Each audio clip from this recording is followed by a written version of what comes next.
할렐루야. 예수 그리스도께서 이 땅에 오심을 경축드리며 우리 다 함께 경배를 올려드립니다. 이 구약 시대에 활동했던 예언자 이사야는 예수 그리스도께서 예수 그리스도에 대해 예언하시기를 처녀가 잉태하여 아들을 낳을 것이요 그 이름을 임마누엘이라 하리라고 이사야서 7장 14절에서 예언한 대로 오늘 본문에 보면 보라 처녀가 잉태하여 아들을 낳을 것이요 그 이름은 임마누엘이라 하리라 하셨으니 이를 번역한즉 하나님이 우리와 함께 계시다 함이라고 23절에서 말씀하셨습니다. 그러니까 구약에서 이사야 선지자가 예언한 대로 이 말씀이 그대로 이루어졌죠. 임마누엘은 원래 히브리어인데요. 하나님이 우리와 함께 계시다라는 뜻입니다. 이사야가 활동하던 당시에 그때가 유다 왕은 아하스 왕이었는데요. 이때가 어느 때냐면 이사야가 예언한 대로 750년이 지난 후에 이제 베들레헴에서 말구유에 한 아기가 태어났고 그는 자라서 십자가에 달려 돌아가셨고 또 부활하셨던 것입니다. 이때는요, 복음서에 기록되던 당시의 상황은 종교적으로는 유대교의 박해를 참으로 유대교의 박해를 반대했던 때고 정치적으로는 로마의 압제 그래서 그 아래서 신앙의 그 탄압을 당하던 아주 어렵고 매우 힘든 그런 때였습니다. 이러한 때 예수 그리스도의 탄생이 곧 임마누엘의 탄생이었다고 증언하는 것은 예수를 믿는 자들에게 말할 수 없는 위로와 용기가 되었을 것입니다. 얼마나 소망이 되었겠습니까? 사랑하는 여러분, 저와 여러분은 임마누엘의 그 예수의 이름을 기억하고 임마누엘 대신 예수 그리스도의 이름을 기억하고 흑암의 권세가 지배하는 이 세대 속에서도 우리를 버리지 않으시고 우리와 함께 계시는 하나님께 찬양을 드리고 영광 돌리는 성도들이 될 수 있기를 축복합니다. 2024년 맞이하는 이 성탄절은 참으로 나라 안에 여러 어려운 가운데서 맞이하게 되었습니다. 위기 속에 있을 때 우리에게 찾아오시는 하나님, 불의와 불법의 악순환과 불평등 속에서 신음할 때 의와 공평의 왕으로 찾아오시길 우린 이 시간도 기다리고 있습니다. 전쟁의 불안 속에서 떨며 두려워할 때 평화의 왕으로 오시는 하나님을 광풍과 폭우가 몰아쳐올 때 우리의 피난처 되시는 참으로 우리의 피난처 되실 뿐만 아니라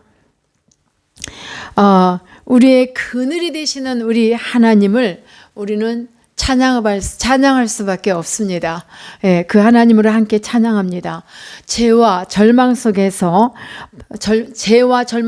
빠져 우리 허덕일 때에 구원해 주실 하나님, 마음과 참으로 우리의 그 얼어붙은 그 마음 속에 이 어려운 희박한 상황 속에서 우리를 구원해 주실 우리 하나님을 속히 오셔서 이 나라와 함께 하시고 또 온 백성에게 회개할 마음과 은혜를 베푸셔서 위로와 용기를 주실 것을 우리는 믿고 함께 기도하며 감사하며 하나님께 나갈 수 있기를 바랍니다.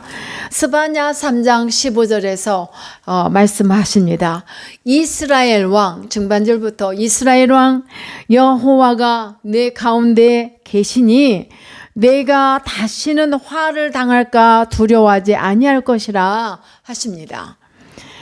하나님이 우리 가운데 함께 하시니 우리는 두려워하지 말고 다시는 화를 당하지 아니하리라 하는 말씀. 이 시간 그 말씀 하나님께서 우리와 함께 하신다는 것이 우리에게 무엇을 의미하는지를 다 같이 알아보겠습니다. 먼저 첫 번째는 우리의 형편을 아신다는 말씀입니다.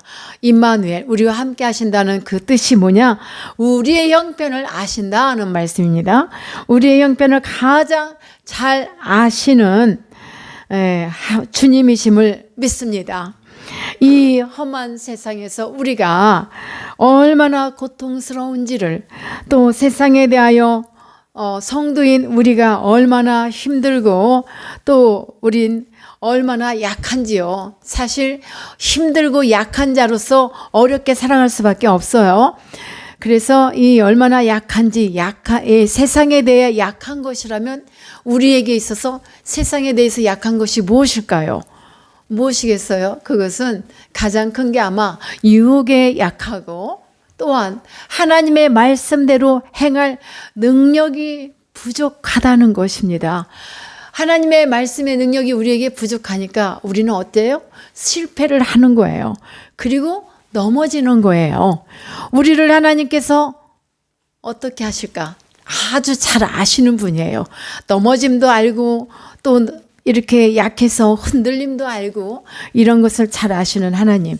사실 이스라엘 백성들이 애굽에 건너가 400년을 살다 보니 요셉이 살아있을 때와 달리 완전히 이 백성들은 노예가 되었습니다. 그래서 살아있으나 거의 죽은 목숨이나 다를 바가 없었습니다. 얼마나 어려웠으면요. 그들은 눈물이 음식이고 한숨이 반찬인 것처럼 날이면 날마다 하나님께 부르짖고 통곡하며 우리를 살려달라고 애원하며 울부짖었습니다. 이 백성들이 얼마나 힘들었으면 그랬을까. 참 눈물이 음식이라 한숨이 이렇게 반찬이라. 자, 오늘 우리나라와 우리에게 이와 같은 상황이 된다면 저와 여러분 어떻게 살 수 있겠어요? 살 수 없을 것 같아요. 하나님도 마음 편히 섬길 수 없는 형편, 그런 형편으로 돌아간다면 우리는 하나님 앞에 예배도 드릴 수 없고, 그런 우리에게 어떤 참자유가 있겠습니까? 참자유도 없어서 살 수 있을까? 아마도 사는 게 말이 아닐 것입니다. 그거 한번 생각해 보세요. 우린 지금 너무나 자유로워서 하나님을 믿고 예배드리고 사는데, 그러한 시대에서 사는 사람들도, 그러한 상황에서 사는 사람들도 많이 있어요. 그러므로 우린 바로 지금 이때에 더 힘들기 전에 하나님 앞에 나와서 부르짖고 또 통곡해야만 하겠습니다. 제아의 종소리가 새벽을 울리고 또 새 아침을 울리는 그 종소리처럼 우리도 새롭게 변화될 수 있는 그런 삶이 될 수 있도록 지금이 바로 하나님 앞에서 통곡의 벽을 울릴 때라는 말씀을 드립니다. 하나님은 통곡의 벽을 울리는 그 소리를 들으십니다. 하나님은 우리들 눈물에 약하세요. 그래서 그들을 구원하시려고 모세를 준비하셨잖아요. 이스라엘 백성들이 통곡의 벽을 울리며 얼마나 많이 울었으면 그들이 눈물이 반찬이고 음식이고 그렇게 살았겠습니까? 그래서 모세를 통하여 모세를 예비하시고 준비하신 우리 하나님이 그들을 이렇게 출애굽할 수 있도록 이끌으셨던 것입니다. 여러분, 하나님께서 우리와 함께 하시길 원하십니까? 아멘. 연약한 저와 여러분은 참으로 우리 하나님께서 도와주시려고 이 땅에 오셨습니다. 아멘. 예, 너무나 연약한 질그릇 같은 우리를 보호하시게 하여 우리 하나님이 성육신하여 오셨습니다. 자, 하나님이 함께 하신다는 의미는 두 번째 뭘까요? 우리의 죄를 용서해 주시기 위해서 우리와 함께 하십니다. 아멘. 죄악으로 가득 찬 인간은 하나님의 거룩하심 앞에 설 수가 없고 또 견딜 수 없습니다.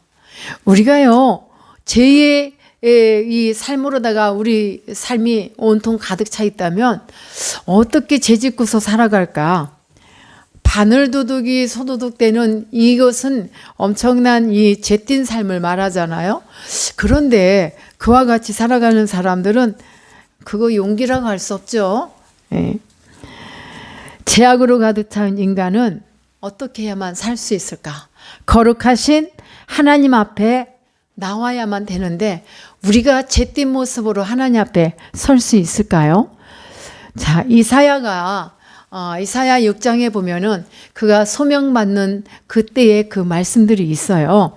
그런데 우리 하나님은 거룩하시고 영광의 빛 그 자체인데 그러한 우리 하나님을 이사야가 봤단 말이에요. 자, 그래서 뭐라고 하냐면 그는 거룩하고 거룩하신 만군의 여호와의 영광이 온 땅에 충만함을 보고 있는 거예요, 이사야가. 자, 그러고 나서 5절에서 말을 합니다. 이사야가 하는 말이에요. 화로다 나여 망하게 되었도다. 나는 입술이 부정한 백성 중에 거주하면서 만군의 여호와이신 왕을 배웠음이로다. 이 말씀은 뭐냐면 내가 죄인인데 거룩한 하나님을 배웠다는 거예요. 죄인의 모습으로 하나님을 만날 수 없다는 것을 지금 이사야가 스스로 자기가 고백을 하고 있는데 우리에게 그런 깨달음을 지금 주고 있습니다. 6장 7절에서 뭐라고 하냐면 자, 이러한 이사야에게 덜덜 떨고 있는 거예요. 내가 하나님의 영광, 하나님을 뵙고 나서는 죄인으로서 배웠다는 거에 너무나 지금 두렵고 있는 그에게 자, 7절에서 이사야서 6장 7절에서 수랍 중에 하나가 젓가락으로 제단에서 핀 숯을 손에 가지고 와서 이사야의 입술에 이렇게 댔어요. 우리가 그 찬송하잖아요. 제단 숯불 위에 입을 대니 그런 나의 악과 죄가 사여졌도다. 이사야가 이렇게 지금 고백해요.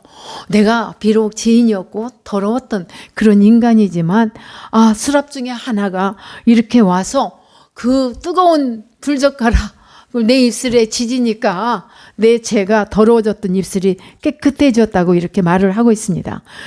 이것은 죄악된 모습으로 영광으로 가득 찬 거룩하신 하나님을 뵐 수 없다는 것을 말씀해 주고 있습니다. 이사야의 이런 경험은 단적으로 우리가 거룩하신 하나님 앞에 설 수 없는 존재예요. 그의 영광을 보기만 해도 죽는다는 그런 것을 시사해 주고 있어요. 그래서 제사장들이 들어가서 또 방울을 달고 들어가고 만약에 제사장이 죄가 있으면 방울에서 소리가 안 나요. 아무 소리도 없어요. 그러면 우리가 어떻게 해요? 이 제사장이 죽었나 살았나 어떻게 알아? 거기 제단 앞에 함부로 못 갈 때니까. 그런 의미를 가지고 지금 이사야도 고백하는 말씀입니다. 자, 하나님께서는 이와 같이 이렇게 죄띤 모습으로 하나님을 감히 볼 수 없다는 것을 이사야를 통해서 우리에게 시사해 주는 바가 있습니다. 그래서 하나님께서는 이사야를 쓰시기 전에 그의 죄를 깨끗이 씻어주신 것처럼 우리와 함께 하시는 하나님께서는 오늘 우리에게도 저와 여러분에게도 깨끗하게 하신 후에 쓰고 계신 줄 믿습니다. 예. 그러므로 예수 그리스도 안에서 우리 예수 그리스도께서 탄생하시어 임마누엘 되심은 곧 우리의 죄를 용서하신다는 선포요. 또 구원을 주시고 영접하신다는 증거인 줄 믿습니다. 할렐루야. 그 다음 세 번째 의미는 어떤 걸까요? 임마누엘의 의미는 승리의 약속이기도 합니다. 자, 모세는 호렙산 가시나무 불꽃 가운데서 부름을 받았을 때도 하나님께서 함께 하신다고 모세에게 약속하셨어요. 모세 어땠어요? 덜덜 떨었잖아요. 덜덜 떨었어요. 나는 입술도 어두난 자고 말도 제대로 못하는데 어떻게 내가 하나님 이들을 이끌어갈 수 있는 그런 통솔자가 될 수 있겠냐는 거죠. 그러면서 그렇게 덜덜 떨고 있을 때 자, 호렙산 가시나무 불꽃 가운데 나타나신 우리 하나님의 영광, 하나님께서는 모세야, 내가 너와 함께 할 거니까 두려워하지 마, 떨지 마. 여러분 모세야 하면 여러분은 본인들의 이름을 대세요. 모세야 두려워하지 마, 떨지 마. 하나님이 이렇게 약속하셨어요. 하나님께서는 약속하신 대로 어떻게 하셨죠? 모세가 출애굽하는 애굽에서 탈출할 때 홍해를 건널 수 있게 하셨고 광야의 여러 가지 어려운 고비고비를 잘 넘길 수 있게 도와주셨어요. 믿습니까? 여호수아에게도 약속하신 대로 여호수아는 또 어땠어요? 모세가 죽은 후에 여호수아도 또 나와 같이 어린아이 같은 내가 어떻게 이렇게 이 백성들을 이끌어갈 수 있겠나이까라고 했을 때 너는 두려워하지 말라, 강하고 담대하라. 하나님이 이렇게 약속하셨잖아요. 내가 너와 함께하리라 하셨는데 그 말씀대로 우리 이 여호수아에게도 약속하신 대로 강하고 담대함을 주셨고 또 그 여호수아를 이끄셔서 전쟁에서 연승을 거둘 수가 있었어요. 계속해서 전쟁 중에 있었습니다만은 계속 이기게 하셨다는 말씀이에요. 예? 연승. 다윗은 또 어땠습니까? 다윗의 삶은 평생의 전쟁이었어요. 그래서 그는 피를 많이 묻힌 손이라고 하죠. 평생의 전쟁을 많이 한 사람이지만 그러니 얼마나 생명의 위기를 많이 만났겠습니까? 그러한 생명의 위기를 만났으나 우리가 잘 아는 대로 승리한 것을 우리는 보았습니다. 그렇죠? 그래서 시편 23편 여러분들 잘 아시는 말씀이에요. 1절에서 4절 말씀. 여호와는 나의 목자시니 그 다음 뭐예요? 내가 부족해요? 부족함이 없으리라고 하셨어요. 예. 여러분은 그렇게 되실 줄 믿습니까? 아멘. 여러분도 부족함이 없게 하시리라 믿습니다. 그 다음에 그러면 여러분을 우리 하나님께서 어디로 인도하실까? 늘 푸른 초장으로 누이시고 또 쉴만한 물가로 인도해 주시리라 믿습니다. 그런 하나님 사랑합니까? 찬양합시다. 하나님은 여러분을 이것으로 끝이 아니에요. 사망의 음침한 골짜기에서도 우리를 잡아주시고 그 능력의 지팡이로 안위해 주신다고 했어요. 아멘. 우리가 어떤 곳을 지날지라도 주님의 지팡이가 우리를 안위해 주실 줄 믿습니다. 사랑하는 여러분, 하나님께서는 함께 하신다는 다윗과 함께 하셨던 우리 하나님은 임마누엘의 그 확신을 다윗에게 시편 속에서 이렇게 함축되어 있는 말씀들을 주셨어요. 내가 너와 함께 하신다. 함축하여 그 말씀대로 함께 하리라, 함께 하고 계시다. 이 말씀을 주셨던 것입니다. 사랑하는 여러분, 우리가 참으로 이 비겁했던 제자들 보았죠. 예수님의 비겁했던 제자들. 그들이 어떻게 했습니까?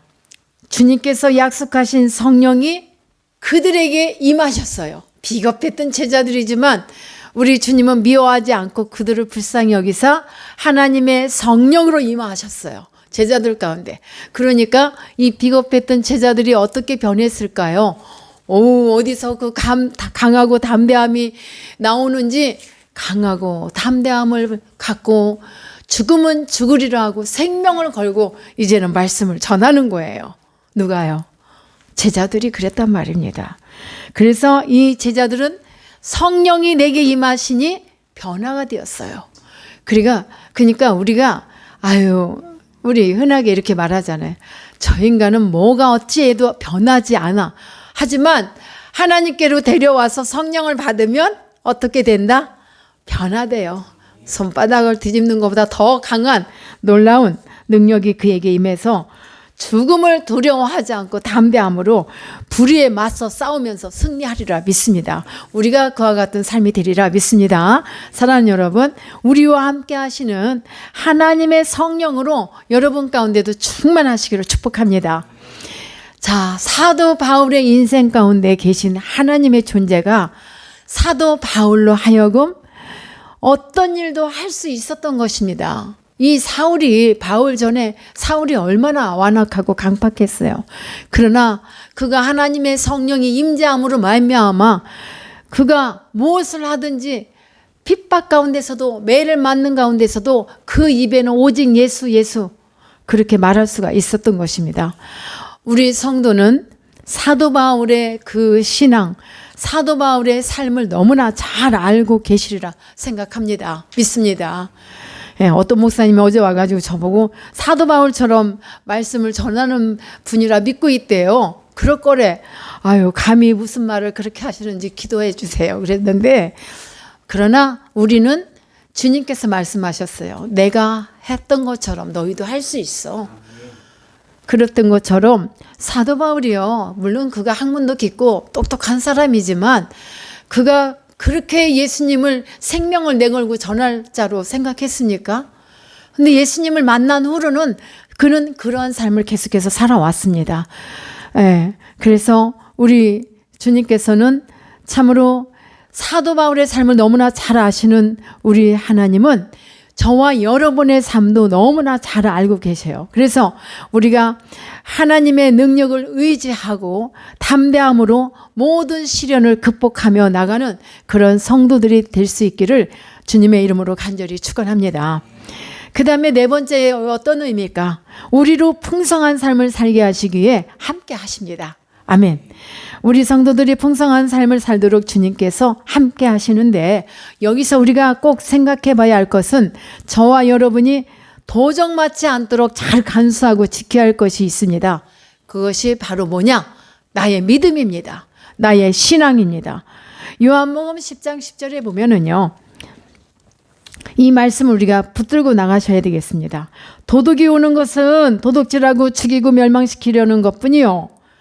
내가 누구예요? 도둑은 마귀를 말하고 나는 누구냐? 예수님을 말합니다. 내가 온 것은 양으로 생명을 얻게 하고 더 풍성히 얻게 하려는 것이다 하는 말씀입니다. 자, 인생을 불행하게 하고 실패하게 하고 또 빈곤하게 하는 것은 누가 하는 겁니까? 악한 마귀, 이 마귀 때문인 것입니다. 마귀는 우리에게 있는 우리의 삶 가운데 좋은 것을 빼앗아 가려고 하고 빼앗아 갑니다. 그리고 사랑을 빼앗아 가서 서로 미워하게 하고 서로 분쟁하게 하고 그 다음에 대신 또 우리에게 무엇을 갖다 주냐면 미움을 갖다 줍니다. 그래서 서로 원수가 되게 하고 당짓게 하고 이렇게 분을 내게 한단 말입니다. 그러나 그래서 우리에게 있는 부요마저도 빼앗아가는 그런 악한 것, 도적 같은 이 마귀. 그래서 우리의 또 그뿐만 아니라 건강까지도 뺏어가는 그런 도둑이란 말입니다. 그런데 그래서 우리의 이 삶 가운데 있는 행복을 빼앗아 가려고 하고 우리에게 자꾸만 불행을 갖다 안겨주고 죽이고 멸망시키고 그것을 위해서 지금도 어떻게 하고 다니는 줄 아십니까? 우리는 이걸 기억해야 돼. 내가 믿음이 떨어지려 할 때 두 눈을 부릅뜨고 이 악한 원수마귀가 나에게 있는 믿음, 신앙, 행복, 건강, 물질 이런 걸 빼앗아 가려고 두 눈을 부릅뜨고 지금도 쉴 새 없이 일하고 있고 찾아다닌다는 걸 우린 이걸 기억하면 정신이 나야 안 나요? 눈이 떠지죠? 어디 감히 나한테 대들어? 내가 누군데? 이러고 싸울 수 있는 힘을 발휘해야 돼요. 그러나 우리 주님이 오신 목적은 뭡니까? 양으로 생명을 얻게 하고 풍성히 얻게 하시기 위하여 오셨습니다. 아멘. 예, 여러분 성탄절을 맞이하면서 우린 죄의 고통에서 삶의 고난에서 괴로운 이 질병에서 얼마나 질병이 있으면 괴롭고 아픕니까? 거기서 우리에게 있는 무거운 짐을 대신 지시기 위해서 오신 우리 주님께 다 내려놓읍시다. 마태복음 11장 28절에서 말씀하시잖아요. 수고하고 무거운 짐진 자들아 다 내게로 오라고 하셨어요. 예, 그리고 말씀을 믿고 우리는 우리에게 있는 모든 짐을 다 내려놓기를 축복합니다. 이러한 은혜를 베푸시기 위해서 오신 우리 주님 예수 그리스도이십니다. 그분이 곧 임마누엘 우리 주님이시란 말입니다. 사탄은 우는 사자같이 두루다니며 삼킬자를 찾는데요. 그러니까 사랑하는 나의 자녀들아 너희는 근신하라 깨어라 믿음을 굳건하게 하여 그를 대적하라 하고 베드로전서 5장 8절에서 9절까지 말씀을 하세요. 우리 근신해야 돼요. 여러분 예수님은 가난하신 분이십니까? 네, 그렇죠. 맞아요. 자, 그 답을 우리가 봅시다. 고린도후서 8장 9절을 다 같이 보시면 좋겠어요. 우리 주 예수 그리스도의 은혜를 너희가 알거니와 부유하시니로써, 자, 여기서 중요합니다. 너희를, 누구를? 나를, 너희를, 자, 부유하시니로써 너희를 위하여 가난하게 되심은 그의 가난함으로 말미암아 너희를 부유케 하려 하심이라. 아멘. 예, 제 말이 아니었죠. 우리 주님은 이와 같이 우리에게 말씀 주셨어요. 자, 이러한 주님께서 빌립보서 4장 19절에서 뭐라고 하셨냐면, 우리 하나님께서는요, 나의 하나님이 그리스도 예수 안에서 영광 가운데 그 풍성한 대로 너희 모든 쓸 것을 채우시리라. 아멘. 아멘 한 사람은 다 가져가신 줄 믿습니다. 우리에게 풍성함을 주시기 위하여 오신 우리 주님께 감사하며 찬양 드립시다. 한 주간도 우리가 주중의 성탄절을 맞이하는데요. 임마누엘의 하나님이 저와 여러분의 하나님이 되심을 믿고 우리는 그분을 의지하며 우리에게 있는 믿음과 신앙을 도적맞지 않도록 여러분 근신하여 깨어있기를 예수님의 이름으로 축원합니다.